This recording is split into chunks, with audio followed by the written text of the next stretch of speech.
అక్షరాలు కోటి పుస్తకాలు చెప్పలేని ప్రేమ అమ్మే కదా. అంతం లేని సొంతం పంతం లేని బంధం స్వార్థం లేని రూపం అమ్మే కదా.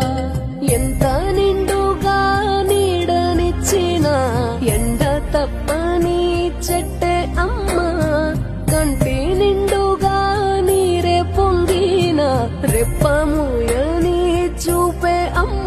తానో స్వర్గం తానో దుర్గం అని సాధ్యం తన మార్గం. వేల అక్షరాలు కోటి పుస్తకాలు చెప్పలేని ప్రేమ అమ్మే కదా. అంతం లేని సొంతం పంతం లేని బంధం స్వార్థం లేని రూపం అమ్మే కదా.